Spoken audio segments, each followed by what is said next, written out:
يا أيها المزمل قم الليل إلا قليلا نصفه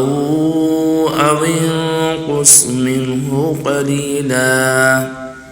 أو زد عليه ورتل القرآن ترتيلا إنا سنلقي عليك قولا ثقيلا إن ناشئة الليل هي أشد وطئا وأقوم قيلا إن لك في النهار صبحا طويلا واذكر اسم ربك وتبتل إليه تبتيلا رب المشرق والمغرب لا إله إلا هو فاتخذه وكيلا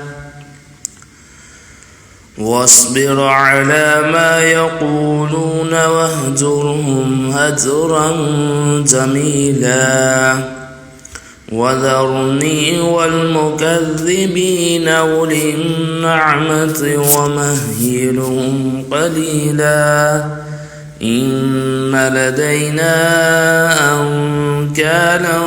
وجحيما وطعاما ذا غصة وعذابا أليما يوم ترجف الأرض والجبال وكانت الجبال كثيبا مهيلا إنا أرسلنا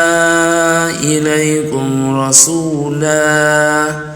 شاهدا عليكم كما أرسلنا إلى فرعون رسولا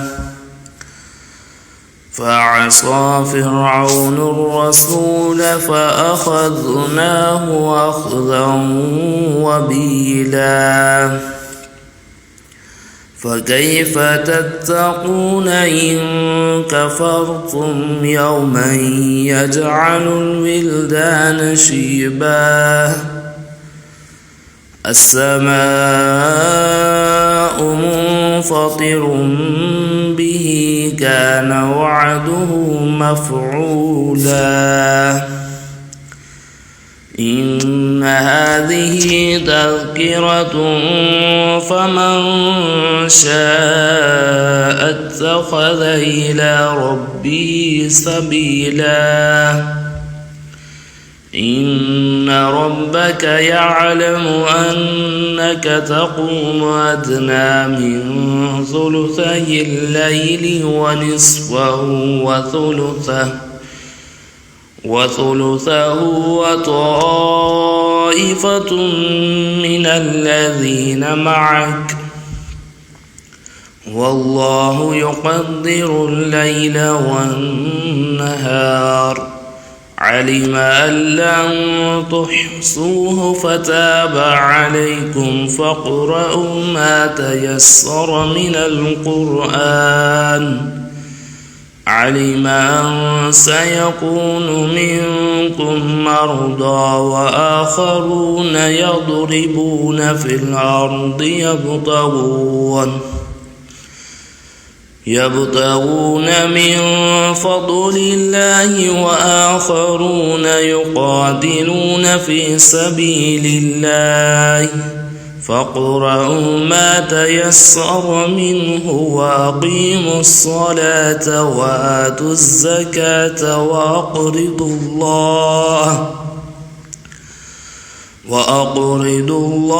قرضا حسنا وما تقدموا لأنفسكم من خير تجدوه عند الله هو خيرا وأعظم أجرا واستغفروا الله